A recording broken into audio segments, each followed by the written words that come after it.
ও আল্লাহর বান্দা, মুআমালাত কাকে বলে? আপনি মুসলিম পরিচয় দিয়েছেন, আপনি ইমানদার পরিচয় দিয়েছেন, আল্লাহর প্রিয় বান্দা বলে পরিচয় দিয়েছেন, কিন্তু আপনার মুআমালাত ঠিক নাই, আপনার মুআশারাত ঠিক নাই। মুআমালাত বলতে কি বুঝেন?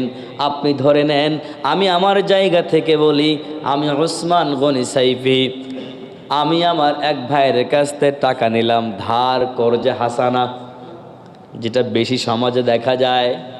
এই কর্জে হাসানা দানের থেকেও কিন্তু সওয়াবের পরিমাণ বেশি। কিন্তু বর্তমান প্রেক্ষাপটে সব তো দূরের কথা, গুনাহ করতে করতে সীমা লঙ্ঘন করে ফেলছি, ঠিক কিনা জোরে বলে? আমি আজকে টাকা নিয়েছি ভাই, আগামীকাল দিব, কিন্তু আগামীকাল বলিয়া দেখা যায় 6 মাস 1 বছর পরে আর খোঁজ রাখে না, টাকা চাইলে মুখ কালাকালি করতে হয়। এমন প্রমাণ আছে না নাই? আবার যদি পাওনাদার যোগাযোগ করে, বাচ্চার কাছে ফোনটা ধরাইয়া বলে, বলো বাবা তোমার বাসায় নাই, বাহিরে গেছে। নাউজুবিল্লাহ, আছে না নাই? বলেন।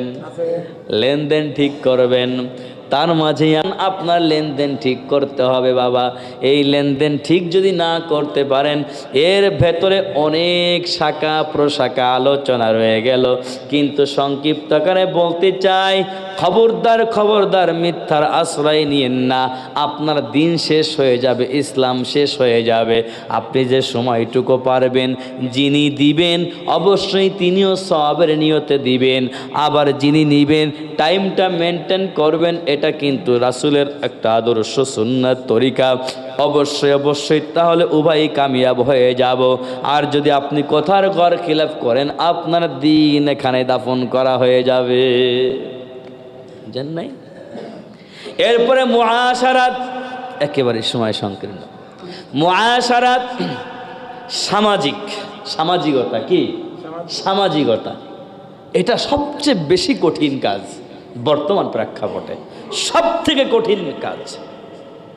কারণ যার একটু ভাব আছে, ক্ষমতা আছে, এ তো কাউকে মূল্যায়নই করে না, কোনো ক্ষেত্রেই না।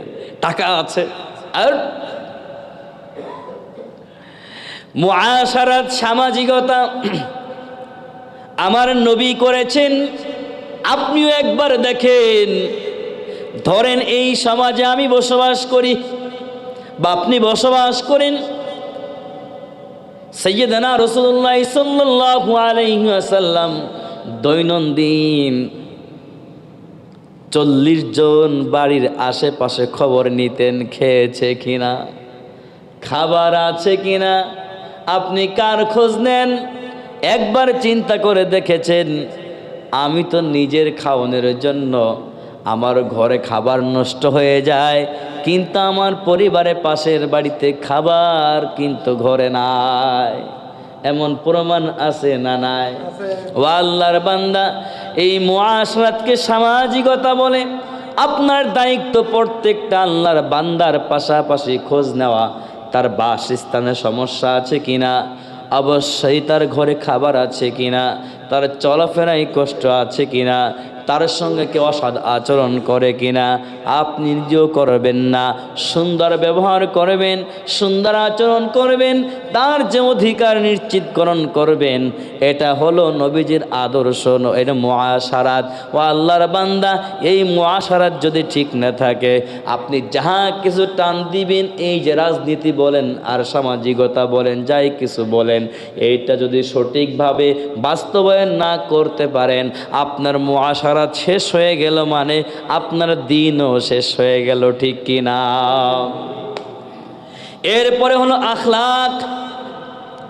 আমার নবীর আখলাকটা কত সুন্দর ছিল, এই ব্যাখ্যা তো দীর্ঘ সময় ধরে শুনে শুনে আসতেছেন। আমার নবীর আখলাক চরিত্র দেখে কাফের বেদুইন মুমিন হয়েছে, মুত্তাকি হয়েছে, জান্নাতি হয়েছে, কালেমাওয়ালা হয়েছে। আর বর্তমান প্রেক্ষাপটে দেখা যায় আমাদের আচরণ দেখে মুসলমান পর্যন্ত বদ্দিন হয়ে যাচ্ছে, এমন প্রমাণ আছে না নাই?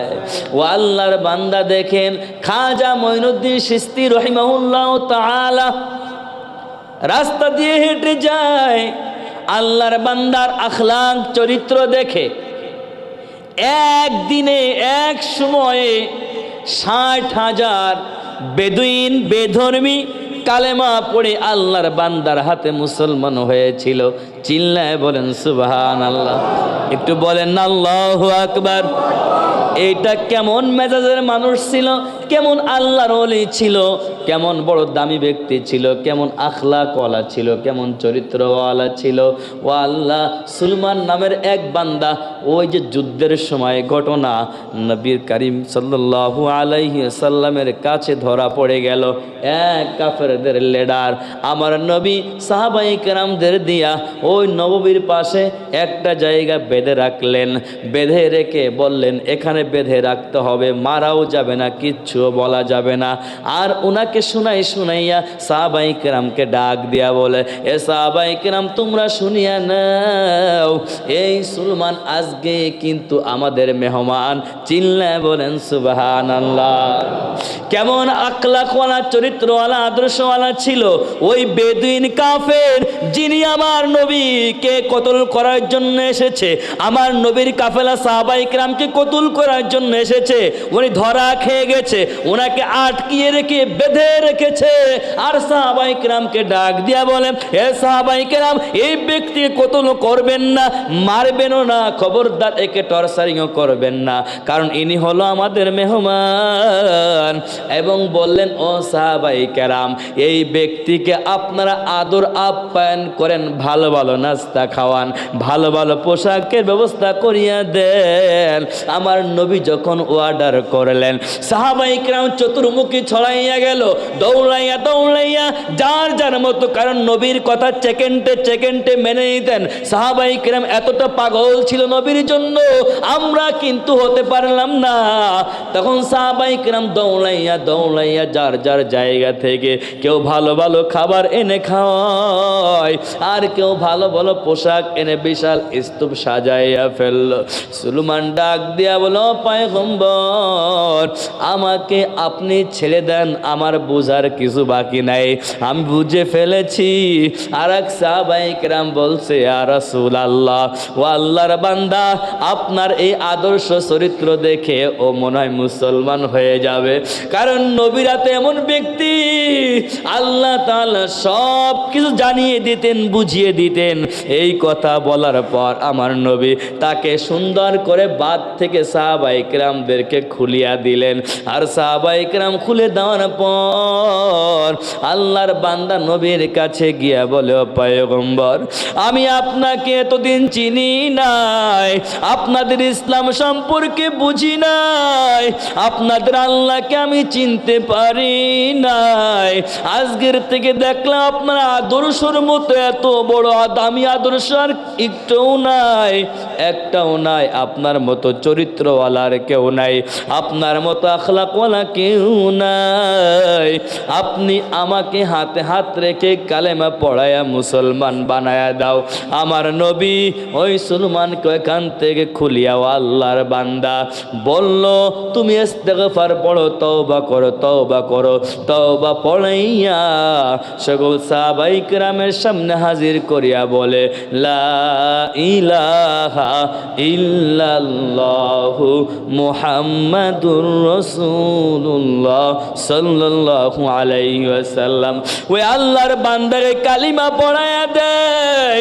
আল্লাহর বান্দা ডাক দিয়া বলো, প্রিয় নবী,